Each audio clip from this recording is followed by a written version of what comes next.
नमस्कार दोस्तों, स्वागत है आपका हमारे YouTube चैनल पर।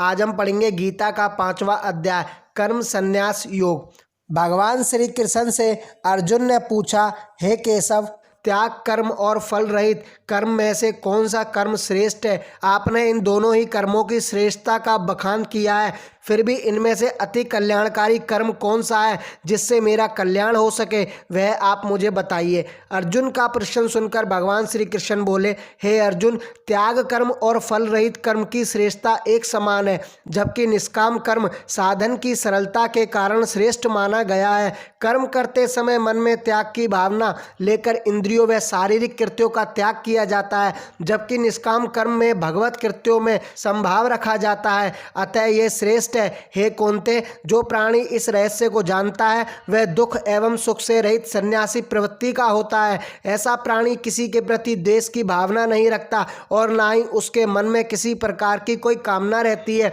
इसलिए जो प्राणी अपने अंतर्मन की उथल पुथल से रहित होता है वह भवबंधन से मुक्त हो जाता है। हे पार्थ, जो प्राणी सांख्य और कर्मयोग में भेद करता है वह मूर्ख व अज्ञानी है, क्योंकि वह प्राणी इस बात को नहीं जानता कि दोनों कर्मों का फल एक ही होता है। जिसे योग अर्थात मेरा ज्ञान हो, उसके लिए गोष्ठ एवं कथा वार्ता करना कोई कठिन कार्य नहीं है। ये भिन्न नहीं है, एक ही है और इनका फल भी एक ही है। जो स्थान सांख्य योगी पाता है वही स्थान कर्म योगी भी पाता है। जिन प्राणियों ने सांख्य योग और कर्म योग को एक समान माना है उन्होंने यथार्थ को पहचाना है। हे धनुर्धर अर्जुन, संसार के मोह तथा सभी कर्मों को देह और मन में त्यागने का ही नाम संन्यास है। जब तक प्राणी ब्रह्म योग से नहीं जुड़ेगा उसके लिए संन्यास पाना दुष्कर है।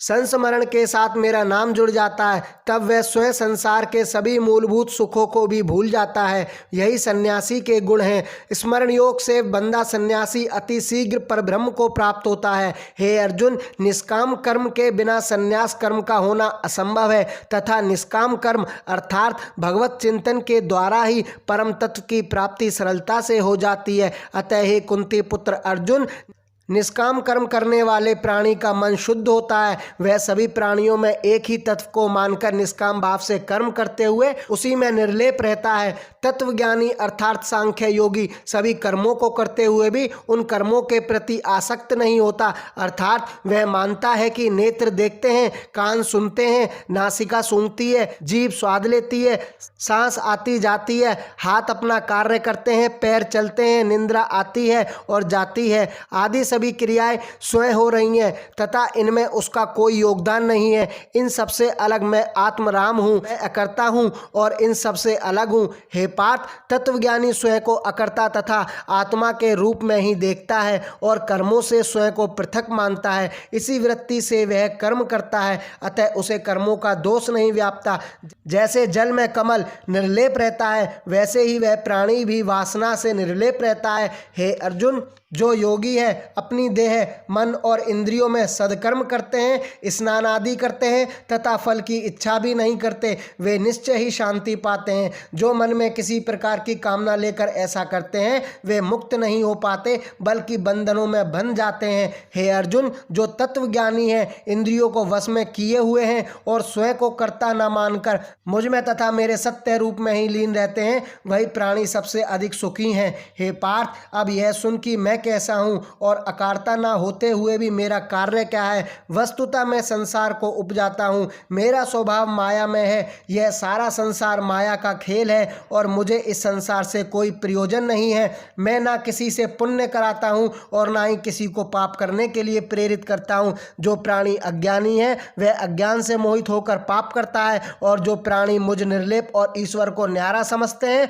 उनके मन में कभी अज्ञान नहीं उपजता। जिस प्रकार सूर्य के लिए अंधकार का कोई महत्व नहीं है, उसी प्रकार ज्ञानी जन भी निर्लेप है। जो प्राणी मुझे ही परमात्मा मानकर मेरा निरंतर चिंतन करते हैं वे मोक्ष पाते हैं। हे अर्जुन, जिसने ब्राह्मण के घर में जन्म लिया हो, विद्या में पूर्ण हो, उच्च कुल में जन्म लेने का जिसे अहंकार ना हो, सबके साथ नम्रता का व्यवहार करे, साधु ब्राह्मण गो हाथी कुत्ता चांडाल आदि में ऊंच नीच न समझे और सबको एक समान माने, वह समदृष्टि पंडित कहलाता है। उसे तू हर बंधन से मुक्त हुआ समझ, जिसकी ऐसी ब्रह्म दृष्टि हो, जो मन भावन वस्तु पाकर भी प्रसन्न न हो और अप्रिय वस्तु पाकर शोकाग्रस्त न हो। जो ऐसा स्थिर बुद्धि ज्ञानी ब्रह्म को जानने वाला हो, जिसके हृदय में अज्ञान लेश मात्र भी न हो, जिसने इंद्रियों का सुख भुला दिया हो, वही आत्मा के सुख में तल्लीन रहता है।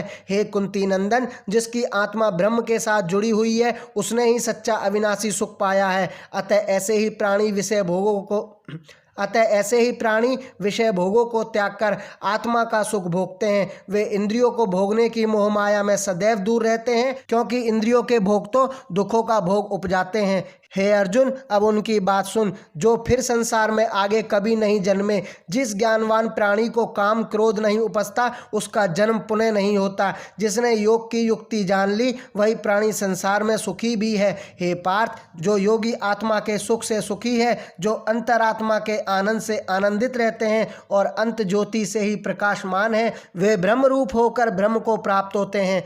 हे अर्जुन, जो सृष्टिगत प्रपंचों में विमुख होकर इंद्रियों को वश में करके बोहों के मध्य ध्यान केंद्रित करके प्राणवायु और अपान वायु को अपने अंदर समाकर मन विवेक तथा इंद्रियों को जीत लेता है और क्रोध को त्याग कर सदैव ब्रह्म का ध्यान करता है, उसे ही मोक्ष की प्राप्ति होती है। हे कौन्ते, जो सच्चे हृदय से अपना सब कुछ मुझे अर्पण करके मेरी भक्ति में लीन होता है, मुझे ही सर्वव्यापी मानता है, यज्ञ तप तथा सभी प्राणियों में मुझे ही देखता है, वह आत्मस्वरूप का ज्ञान पाकर परम शांति पाता है, क्योंकि मैं ही उसका सब कुछ हूँ। वह सृष्टि के हर पदार्थ में मेरे ही दर्शन पाकर प्रत्येक सुख की प्राप्ति करता है।